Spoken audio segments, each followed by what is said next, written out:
इस दरिंदे को जरा ध्यान से देखिए। पहली नजर में आपको भी यही लगेगा कि ये एक बेहद सीधा साधा और शरीफ इंसान है, लेकिन इसकी भोली शक्ल के पीछे छिपी सच्चाई इतनी खौफनाक है कि उसे जानकर आपका भी खून खौल उठेगा। ये आदमी शादीशुदा होने के बावजूद अपनी प्रेमिका के साथ रिश्ते में था, लेकिन इसकी हैवानियत यहीं तक सीमित नहीं रही। जब हालात इसके खिलाफ होने लगे तो इसने अपनी ही पत्नी के साथ मिलकर अपनी प्रेमिका को मौत के घाट उतारने की खौफनाक साजिश रच डाली। सबसे दर्दनाक बात तो ये थी कि इन दोनों ने मिलकर उस बेचारी महिला को इतनी बेरहमी से मौत के घाट उतारा कि जब लोगों को इस वारदात की सच्चाई पता चली तो उनकी रूह तक कांप उठी। लेकिन असली झटका तो तब लगा जब पुलिस ने इस केस की गहराई से जांच शुरू की, क्योंकि जैसे जैसे सच्चाई सामने आती गई तो ऐसे चौंकाने वाले खुलासे हुए कि सिर्फ आसपास के लोग ही नहीं बल्कि पुलिस अधिकारी भी हैरान रह गए। इस कहानी की शुरुआत महाराष्ट्र के मुंबई शहर से होती है। मुंबई के वडाला इलाके में रहने वाली 35 वर्षीय प्रिया शेट्टी अपने छोटे बेटे रुद्र के साथ एक किराए के मकान में रहती थी। देखने में उनकी जिंदगी बिल्कुल सामान्य लगती थी, लेकिन कोई नहीं जानता था कि जल्द ही उनकी जिंदगी ऐसा मोड़ लेने वाली है जो सब कुछ बदल कर रख देगा। प्रिया की जिंदगी आसान नहीं थी। उसके माता पिता अब इस दुनिया में नहीं थे। उसकी 2 सौतेली बहनें थीं, किरण और आयुषी। दरअसल उसकी माँ की 2 शादियां हुई थीं। पहली शादी से प्रिया का जन्म हुआ था, जबकि दूसरी शादी से किरण और आयुषी पैदा हुई। कुछ समय बाद प्रिया का पति उसे और उसके बेटे को छोड़कर चला गया। इसके बाद बेटे की पूरी जिम्मेदारी प्रिया पर आ गई। घर चलाने के लिए वो लोगों के घरों में खाना बनाने का काम करती थी। इतनी मुश्किलों के बावजूद उसने अपने बेटे रुद्र का स्कूल में दाखिला कराया। उसका सपना था कि रुद्र अच्छी पढ़ाई करे, बड़ा होकर अच्छी नौकरी पाए और उसे कभी वैसी मुश्किलें ना झेलनी पड़े जैसी जिंदगी प्रिया ने देखी थी। प्रिया सोशल मीडिया पर भी काफी एक्टिव रहती थी। उसने कई सोशल मीडिया अकाउंट बना रखे थे। वो अक्सर अपने बेटे रुद्र के साथ छोटे छोटे वीडियो बनाकर पोस्ट करती थी। लेकिन कुछ समय बाद उसने सोशल मीडिया का इस्तेमाल पहले से काफी कम कर दिया। प्रिया की जिंदगी में सब कुछ बिल्कुल सही चल रहा था, लेकिन किसी को क्या पता था कि आगे जो कुछ उसके साथ होने वाला है वो इतना दर्दनाक होगा जिसकी किसी ने कल्पना भी नहीं की थी। 26 जनवरी 2026 के दिन प्रिया को एक जरूरी काम के लिए गोरखपुर जाना था। जाने से पहले उसने अपने बेटे रुद्र को अपनी बहन किरण, जो मुंबई में रहती थी, उसके पास छोड़ दिया। प्रिया ने किरण से कहा कि वो जल्द वापस आ जाएगी, तब तक रुद्र का ध्यान रखे।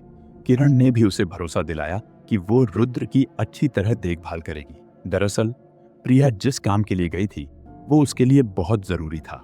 उसे उम्मीद थी कि अगर ये काम बन गया तो उसकी जिंदगी बेहतर हो जाएगी और वो अपने बेटे को अच्छा भविष्य दे पाएगी। इसी उम्मीद के साथ प्रिया 26 जनवरी को घर से निकली। इसके बाद 27 जनवरी बीत गई, फिर 28 जनवरी और देखते ही देखते 29 जनवरी भी आ गई। इस दौरान प्रिया लगातार अपनी बहन किरण को फोन करती रहती थी। वो हर बार रुद्र के बारे में पूछती कि उसने खाना खाया या नहीं, वो ठीक है या नहीं और समय पर स्कूल जा रहा है या नहीं। किरण हर बार कहती कि सब ठीक है और उसे चिंता करने की जरूरत नहीं है। वो प्रिया से कहती कि पहले अपना काम पूरा करे, फिर आराम से वापस आ जाए। प्रिया भी यही कहती कि काम खत्म होते ही वो घर लौट आएगी। फिर आया 30 जनवरी 2026 का दिन। उत्तर प्रदेश के गोरखपुर जिले में पीपीगंज करके एक थाना क्षेत्र पड़ता है। यहीं पर एक गांव है बैरघट्टा। इसी गांव के पास एक छोटा सा पुल है। उसी पुल के नजदीक कुछ लोग सड़क से होकर जा रहे थे। तभी उनकी नजर सड़क के किनारे पड़ी एक अजीब चीज पर गई। शुरुआत में उन्हें समझ नहीं आया कि आखिर वो क्या है, लेकिन जैसे ही वो पास पहुंचे उनके पैरों तले जमीन खिसक गई। वहां एक महिला का शव पड़ा था। ये भयानक नजारा देखकर लोगों में हड़कंप मच गया। बिना देर किए उन्होंने तुरंत पीपीगंज पुलिस को सूचना दी, जिसके बाद पुलिस की टीम मौके पर पहुंची और जांच शुरू कर दी। सूचना मिलते ही पुलिस मौके पर पहुंच गई। पुलिस ने देखा कि महिला का शव बुरी हालत में था। उसका चेहरा इतनी बुरी तरह बिगाड़ दिया गया था कि उसकी पहचान करना मुश्किल था। उसके शरीर पर कोई कपड़ा भी नहीं था। मामले की गंभीरता को देखते हुए पुलिस ने अपने वरिष्ठ अधिकारियों और फॉरेंसिक टीम को भी बुलाया। कुछ ही देर में पूरी टीम मौके पर पहुंच गई। आसपास के लोग भी वहां इकट्ठा होने लगे और देखते ही देखते भारी भीड़ जमा हो गई। थोड़ी ही देर में मीडिया भी पहुंच गई और ये खबर पूरे इलाके में फैल गई। पुलिस ने घटनास्थल और उसके आसपास के पूरे इलाके की अच्छी तरह तलाशी ली। उन्हें उम्मीद थी कि शायद कोई ऐसा सुराग मिल जाए जिससे महिला की पहचान हो सके, लेकिन काफी तलाश के बाद भी कुछ नहीं मिला। वहां ना महिला के कपड़े मिले, ना कोई डॉक्यूमेंट्स और ना ही उसका मोबाइल फोन। ऐसा कोई सबूत नहीं था जिससे तुरंत पता चल सके कि वो महिला कौन थी और उसके साथ ये वारदात किसने की थी। इसके बाद पुलिस ने शव की जांच की। देखने से यही लग रहा था कि महिला की उम्र करीब 30 से 35 साल रही होगी। पुलिस ने आसपास के इलाके में भी काफी तलाश की, लेकिन उसकी पहचान से जुड़ा कोई सुराग नहीं मिला। मामले की गंभीरता को देखते हुए वरिष्ठ पुलिस अधिकारी ने जांच के लिए 2 टीमें बनाई। पहली टीम को महिला की पहचान करने की जिम्मेदारी दी गई। उन्हें पता लगाना था कि वो कौन थी, कहाँ की रहने वाली थी और वहां कैसे पहुंची। दूसरी टीम को आसपास लगे सभी सीसीटीवी कैमरों की फुटेज देखने का काम दिया गया ताकि आरोपियों तक पहुंचने के लिए कोई सुराग मिल सके। जांच के दौरान पुलिस ने देखा कि महिला का चेहरा इतनी बुरी तरह बिगाड़ दिया गया था कि उसकी पहचान करना लगभग नामुमकिन था। उसके शरीर पर भी कई गंभीर चोटों के निशान थे। इससे लग रहा था कि उसके साथ बहुत बेरहमी की गई थी। घटनास्थल और पास के हाईवे से पुलिस को 3 अलग-अलग जगहों पर अहम सुराग मिले। एक जगह खून के निशान थे, जबकि दूसरी जगह ऐसे निशान मिले जिनसे लगा कि शव को घसीटकर वहां तक लाया गया था। इन सबूतों के आधार पर पुलिस ने अंदाजा लगाया कि हत्यारा शव को उठाकर नहीं, बल्कि घसीटकर घटनास्थल तक लाया था। फॉरेंसिक टीम की शुरुआती जांच में यह भी सामने आया कि हत्या शायद पिछली रात हुई थी।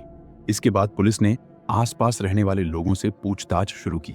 सबसे पहले घटनास्थल के पास रहने वाली एक महिला से पूछा गया कि क्या उसने रात में कोई चीख शोर सुना था, लेकिन उसने बताया कि उसे इस बारे में कुछ भी पता नहीं है। अब पुलिस के सामने 2 बड़े सवाल थे। पहला, ये महिला कौन थी और यहाँ कैसे पहुंची? दूसरा, उसकी हत्या किसने की और क्यों की? इन सवालों के जवाब खोजने के लिए पुलिस ने कई टीमें बनाई। कुछ टीमें घटना के समय इलाके में मौजूद मोबाइल फोन की लोकेशन की जांच कर रही थीं। वहीं दूसरी टीमें जिन लोगों या जगहों पर शक होता, वहां जाकर पूछताछ करती और आसपास के सीसीटीवी कैमरों की फुटेज भी देखती थीं। जांच के दौरान पुलिस को पता चला कि ये इलाका शाम और रात में बिल्कुल सुनसान हो जाता था। स्थानीय लोगों ने बताया कि रात के समय यहाँ कुछ लोग शराब पीने के लिए इकट्ठा होते थे। ये जानकारी मिलने के बाद पुलिस को शक हुआ कि कहीं वारदात में उनका हाथ तो नहीं है, लेकिन वहां हर रोज अलग अलग लोग आते थे, इसलिए किसी एक व्यक्ति पर शक करना आसान नहीं था। हालांकि इलाका सुनसान था, लेकिन उसके आसपास रेलवे स्टेशन, बाजार और दूसरी सार्वजनिक जगहें थीं। पुलिस को उम्मीद थी कि शायद किसी ने घटना से जुड़ी कोई संदिग्ध बात देखी हो। इसी बीच पुलिस ने आसपास के सभी थानों को इस अज्ञात महिला की जानकारी भेज दी। साथ ही कहा कि अगर कहीं किसी महिला की गुमशुदगी की रिपोर्ट दर्ज हो तो तुरंत सूचना दी जाए। दूसरी ओर पुलिस ने उन लोगों से पूछताछ शुरू की जो अक्सर शाम के समय उस इलाके में शराब पीने आते थे। साथ ही आसपास लगे सीसीटीवी कैमरों की फुटेज भी देखी गई। फुटेज में जो वाहन संदिग्ध लगे, उनके मालिकों और उनसे जुड़े लोगों से भी पूछताछ की गई ताकि इस मामले से जुड़ा कोई सुराग मिल सके।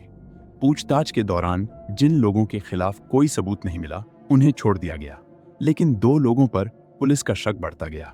वजह ये थी कि वो बार-बार अपने बयान बदल रहे थे और उनके जवाब आपस में मेल नहीं खा रहे थे। उधर police forensic report, CCTV footage, mobile location और घटना के समय इलाके में मौजूद मोबाइल नंबरों की जांच भी कर रही थी। हर छोटे से छोटे सुराग को जोड़कर पुलिस पूरे मामले को समझने की कोशिश कर रही थी। शुरुआती जांच में पुलिस को पता चला कि जिस जगह महिला का शव मिला था, वहां पुलिस रोज निगरानी करती थी। ऐसे में पुलिस के सामने सवाल था कि घटना वाली रात वहां निगरानी हुई थी या नहीं। पुलिस का मानना था कि आरोपियों ने वारदात ऐसे समय की होगी जब आसपास कोई नहीं था और पूरा इलाका सुनसान था। जब पुलिस ने आसपास रहने वाले लोगों से पूछताछ की तो सभी ने बताया कि उन्होंने रात में कोई चीख, शोर या अजीब आवाज नहीं सुनी। इसी दौरान पुलिस को एक बड़ा सुराग मिला। घटनास्थल के पास एक बैंक था, जिसके बाहर लगे सीसीटीवी कैमरे की फुटेज देखी गई। उसमें रात करीब 11:20 पर एक व्यक्ति एक ऑटो वाले से बहस करता दिखाई दिया। ऑटो में उसके साथ 2 महिलाएं भी थीं। कुछ देर बाद वो ऑटो वाला तीनों को वहीं छोड़कर चला गया। इसके बाद पास के दूसरे सीसीटीवी कैमरे में वही व्यक्ति उन दोनों महिलाओं को अपनी स्कूटी पर बैठाकर ले जाता दिखाई दिया। पुलिस के लिए यह बहुत अहम सुराग था। फुटेज में साफ दिख रहा था कि स्कूटी उसी दिशा में जा रही थी जहां बाद में महिला का शव मिला था। इसके बाद पुलिस ने रात करीब 12 बजे की फुटेज देखी। इस बार वही स्कूटी वापस दिखाई दी, लेकिन उस पर सिर्फ 2 लोग थे, एक आदमी और एक महिला। दूसरी महिला कहीं दिखाई नहीं दी। इससे पुलिस का शक और बढ़ गया। इसके बाद पुलिस ने स्कूटी के नंबर के आधार पर उसकी जानकारी निकाली। जांच में पता चला कि स्कूटी रामविलास के नाम पर रजिस्टर्ड थी। ये जानकारी मिलते ही पुलिस तुरंत रामविलास के घर पहुंची और उससे पूछताछ शुरू कर दी। पुलिस ने उससे पूछा कि 29 जनवरी की रात उसकी स्कूटी कौन चला रहा था। रामविलास ने पुलिस को बताया कि उसने अपनी स्कूटी अपने दामाद विजय को दी थी ताकि वो उनकी बेटी संध्या को उसके ससुराल ले जा सके।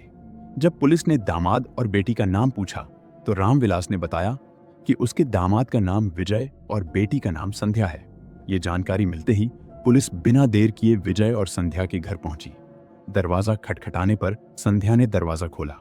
जब पुलिस ने विजय के बारे में पूछा तो वो भी घर के अंदर ही मौजूद मिला, लेकिन विजय को देखते ही पुलिस को कुछ अजीब लगा। सीसीटीवी फुटेज में स्कूटी चलाने वाले व्यक्ति के लंबे बाल और घनी दाढ़ी थी, जबकि विजय के बाल छोटे थे और उसकी दाढ़ी भी कटी हुई थी। पहले पुलिस को लगा कि शायद ये कोई दूसरा व्यक्ति है, लेकिन जब उन्होंने उसका चेहरा और बाकी हुलिया ध्यान से देखा तो उन्हें यकीन हो गया कि ये वही आदमी है। पुलिस को शक हुआ कि घटना के बाद विजय ने अपनी पहचान छिपाने के लिए बाल कटवा लिए और दाढ़ी भी साफ कर ली। इसके बाद पुलिस ने विजय और उसकी पत्नी संध्या दोनों को हिरासत में लेकर थाने ले गई। साथ ही स्कूटी के मालिक रामविलास को भी पूछताछ के लिए बुलाया गया। यहीं से इस मामले की असली कहानी सामने आने लगी। दरअसल विजय गोरखपुर के सहजनवा का रहने वाला था। उसके परिवार में 4-5 भाई बहन थे। बचपन से ही वो पढ़ाई में अच्छा था, इसलिए उसके माता पिता ने उसे आगे की पढ़ाई के लिए मुंबई भेज दिया। मुंबई में विजय ने अपनी पढ़ाई पूरी की। इसके बाद उसे एक इंश्योरेंस कंपनी में नौकरी मिल गई। वो मेहनत से काम करता था, इसलिए कंपनी में उसकी अच्छी पहचान बन गई। इसी दौरान उसकी शादी संध्या से हुई। शादी के बाद दोनों मुंबई में रहने लगे। कुछ साल बाद उनके घर 2 बेटियों का जन्म हुआ और उनका परिवार खुशी से रहने लगा। साल 2019 में विजय ने मुंबई छोड़कर अपने गांव गोरखपुर लौटने का फैसला किया। वहां जाकर उसने फिर से काम शुरू किया। अपनी मेहनत की वजह से उसने जल्द ही अच्छा काम किया। उसकी मेहनत देखकर कंपनी ने उसका प्रमोशन कर दिया और उसकी सैलरी भी बढ़ा दी। फिर 2022 में विजय ने दोबारा मुंबई लौटने का फैसला किया। वो चाहता था कि उसके बच्चों को अच्छी पढ़ाई और बेहतर भविष्य मिले। उस समय उसकी और संध्या की 2 बेटियां थीं। बाद में 2024 में उनके घर एक बेटे का जन्म हुआ। इसके बाद विजय अपनी पत्नी और बच्चों के साथ फिर से मुंबई में रहने लगा, जबकि उसके माता पिता गांव में ही रहे। शुरुआत में सब कुछ ठीक चल रहा था। विजय की अच्छी कमाई थी, बच्चे अच्छे स्कूल में पढ़ रहे थे और परिवार खुशी से रह रहा था। लेकिन बेटे के जन्म के कुछ समय बाद विजय का व्यवहार बदलने लगा।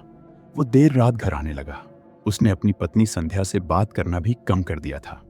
बच्चों के साथ भी वो पहले की तरह समय नहीं बिताता था। धीरे धीरे उसने अपने परिवार से दूरी बना ली।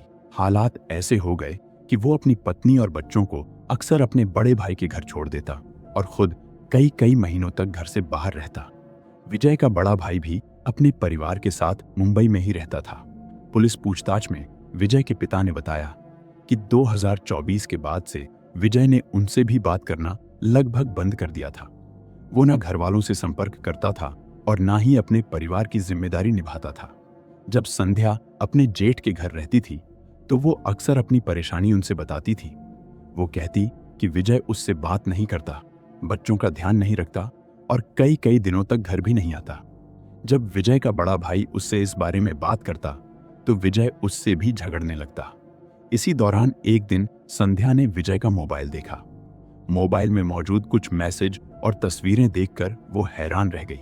उसे पता चला कि विजय का किसी दूसरी महिला के साथ प्रेम संबंध है।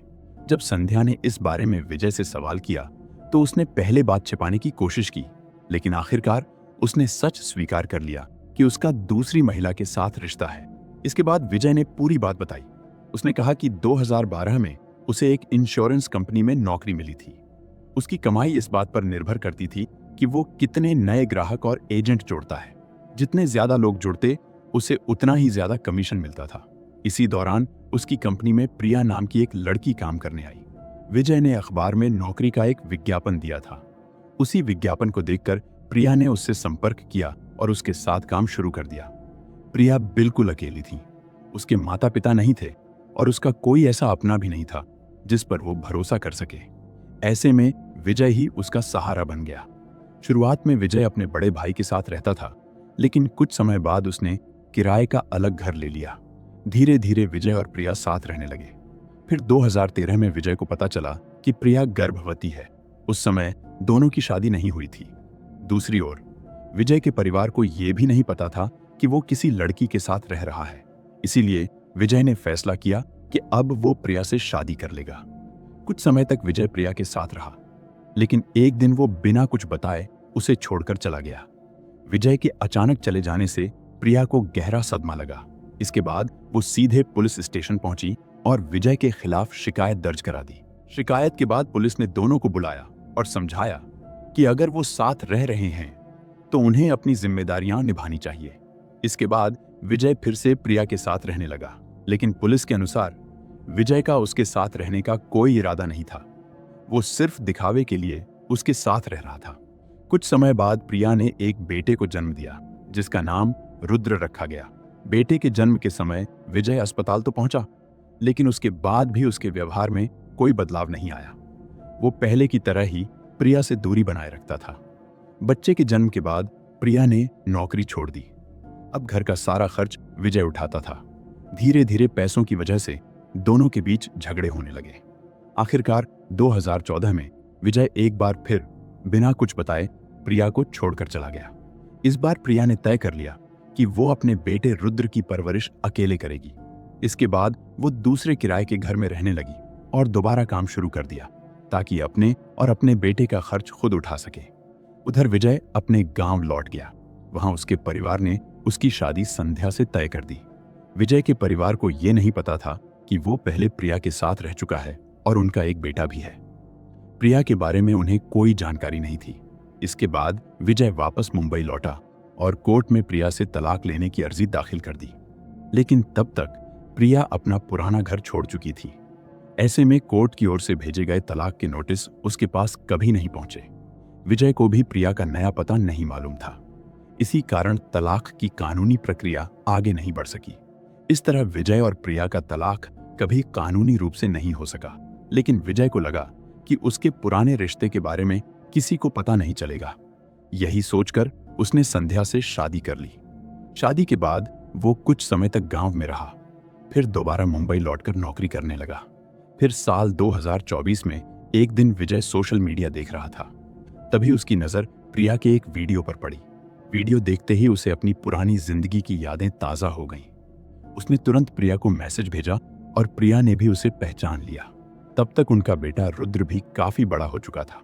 बातचीत के दौरान विजय को पता चला कि प्रिया लोगों के घरों में खाना बनाकर अपना और अपने बेटे का खर्च चला रही है।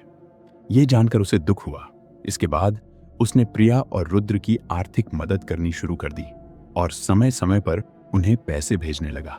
धीरे धीरे विजय का प्रिया के घर आना जाना भी शुरू हो गया। दोनों अक्सर बैठकर पुरानी बातें करते और कई बार साथ में शराब भी पीते थे। कुछ समय बाद संध्या को विजय और प्रिया के रिश्ते के बारे में पता चल गया। जब उसने विजय से इस बारे में सवाल किया तो विजय ने अपने पुराने रिश्ते की पूरी सच्चाई उसे बता दी। इतना ही नहीं, उसने संध्या की मुलाकात प्रिया से भी करवा दी। लेकिन संध्या के लिए यह सब स्वीकार करना आसान नहीं था। उसे लगा कि विजय ने अपनी पहली शादी और बेटे की सच्चाई छिपाकर उससे धोखा किया है। दूसरी ओर प्रिया चाहती थी कि विजय फिर से उसकी जिंदगी में लौट आए और अपने बेटे रुद्र की जिम्मेदारी निभाए। वहीं संध्या चाहती थी कि विजय अपने परिवार और बच्चों पर ध्यान दे और प्रिया से पूरी तरह दूरी बना ले। इन बातों को लेकर घर में अक्सर झगड़े होने लगे। इससे परेशान होकर संध्या ने अपने पिता रामविलास को सब कुछ बता दिया। सारी बात सुनने के बाद रामविलास ने कहा कि सबको गांव बुलाकर बैठकर बात करनी चाहिए ताकि कोई हल निकल सके। शुरुआत में प्रिया गांव जाने के लिए तैयार नहीं हुई। उसका कहना था कि जो बात करनी है यहीं कर लो। लेकिन विजय के बार बार समझाने पर वो मान गई। उसने अपने बेटे रुद्र को अपनी बहन के पास छोड़ा और विजय के साथ गांव जाने के लिए तैयार हो गई। उधर विजय और संध्या ने अपने 2 छोटे बच्चों को विजय के बड़े भाई के घर छोड़ा और अपनी बड़ी बेटी को साथ ले लिया। इसके बाद 26 जनवरी 2026 को प्रिया, विजय, संध्या और उनकी बेटी ट्रेन से गोरखपुर के लिए रवाना हो गए। गोरखपुर पहुंचने के बाद विजय और संध्या की बेटी अपने नाना के घर चली गई। वहीं प्रिया, विजय और संध्या रेलवे स्टेशन के पास एक होटल में ठहरे। उन्होंने वहीं एक कमरा लिया और कुछ दिनों तक साथ रहे। दिन में वो अलग अलग जगह घूमते, जबकि शाम को होटल लौटकर साथ बैठते और शराब पीते थे। इसी दौरान प्रिया ने दोनों से साफ कहा कि अगर उसके साथ कुछ भी गलत हुआ तो वो उनकी पूरी सच्चाई सबके सामने बता देगी। फिर आया 29 जनवरी 2026 का दिन। उस शाम विजय, संध्या और प्रिया होटल से बाहर निकले। तीनों ने एक ऑटो किया और शहर में घूमते घूमते शराब पीने लगे। इस दौरान उन्होंने ऑटो वाले को भी शराब पिलाई। कुछ देर बाद जब ऑटो वाले ने उनसे किराया मांगा तो विजय उससे बहस करने लगा। देखते ही देखते बात इतनी बढ़ गई कि ऑटो वाले ने तीनों को बीच रास्ते में उतार दिया और वहां से चला गया। इसके बाद विजय ने अपने ससुर रामविलास को फोन करके स्कूटी मंगवाई। कुछ देर बाद एक परिचित स्कूटी लेकर आया और विजय स्कूटी लेकर निकल पड़ा। उसने स्कूटी पर संध्या और प्रिया को बैठा लिया। उस समय तीनों नशे में थे। रास्ते में वो कई जगह रुके और शराब पीते रहे। प्रिया की हालत इतनी खराब हो गई थी कि वो बार बार लेट जाती थी। उसे उठाकर फिर से स्कूटी पर बैठाना पड़ता था। कुछ देर बाद उसने जोर जोर से चिल्लाना और हंगामा करना शुरू कर दिया। पुलिस के मुताबिक कुछ देर बाद तीनों एक पुल के पास पहुंचे। वहां भी प्रिया का हंगामा नहीं रुका। तभी संध्या ने विजय से कहा कि अगर प्रिया को रास्ते से हटा दिया जाए तो उनकी सारी परेशानियां खत्म हो जाएंगी। पुलिस का आरोप है कि विजय भी इस बात के लिए तैयार हो गया। इसके बाद पुलिस के अनुसार दोनों ने मिलकर प्रिया का गला दबा दिया, जिससे उसकी मौत हो गई। पुलिस का कहना है कि इसके बाद विजय ने एक बड़ा पत्थर उठाकर प्रिया के चेहरे पर कई वार किए ताकि उसकी पहचान ना हो सके। फिर दोनों उसका शव सड़क किनारे छोड़कर होटल लौट गए। होटल पहुंचकर उन्होंने अपना सामान लिया, लेकिन कुछ देर बाद विजय फिर उसी जगह गया जहां शव पड़ा था। जब उसे यकीन हो गया कि प्रिया की मौत हो चुकी है तो वो और संध्या वहां से अयोध्या के लिए निकल गए। पुलिस के मुताबिक रास्ते में विजय ने अपने मोबाइल से प्रिया के साथ की सभी तस्वीरें और दूसरी जानकारी हटा दी ताकि किसी को उनके रिश्ते के बारे में पता ना चल सके। उसने अपनी पहचान छिपाने के लिए लंबे बाल कटवा लिए और दाढ़ी भी साफ कर ली। वहीं संध्या ने भी अपना हुलिया बदल लिया ताकि सीसीटीवी फुटेज में उन्हें पहचानना मुश्किल हो। कुछ दिनों बाद दोनों अपने गांव लौट आए। उन्होंने ऐसा दिखाने की कोशिश की कि घटना के समय वो वहां थे ही नहीं, लेकिन पुलिस लगातार जांच कर रही थी। सीसीटीवी फुटेज, मोबाइल लोकेशन, तकनीकी सबूत और पूछताछ के आधार पर पुलिस ने पूरे मामले का खुलासा कर दिया। इसके बाद पुलिस ने विजय, उसकी पत्नी संध्या और विजय के पिता रामविलास को गिरफ्तार कर लिया। इसके बाद पुलिस ने प्रिया की बहन को उसकी मौत की जानकारी दी और शव की पहचान के लिए बुलाया। पहले उसने आने से मना कर दिया, लेकिन बाद में अस्पताल पहुंचकर उसने पुष्टि की कि वो शव प्रिया का ही था। इसके बाद प्रिया का अंतिम संस्कार कर दिया गया। अंतिम संस्कार के दौरान उसके छोटे बेटे रुद्र को वीडियो कॉल पर यह सब दिखाया गया। वो लगातार रो रहा था। वो बार बार यही कह रहा था कि उसकी मां उसके पिता को वापस लाने गई थी, लेकिन उसके अपने पिता ने ही उसकी मां की जान ले ली। वो अपने पिता के लिए कड़ी से कड़ी सजा की मांग कर रहा था। फिलहाल इस मामले के सभी मुख्य आरोपी पुलिस की गिरफ्त में हैं। मामले की सुनवाई अदालत में चल रही है और अंतिम फैसला अभी आना बाकी है। अदालत का जो भी फैसला होगा वही कानूनी रूप से अंतिम माना जाएगा। इसी के साथ इस मामले की कहानी यहीं समाप्त होती है। अगर आपने वीडियो को आखिर तक देखा है तो इसे लाइक और शेयर जरूर करें और जाने से पहले चैनल को सब्सक्राइब करना बिल्कुल ना भूलें। धन्यवाद।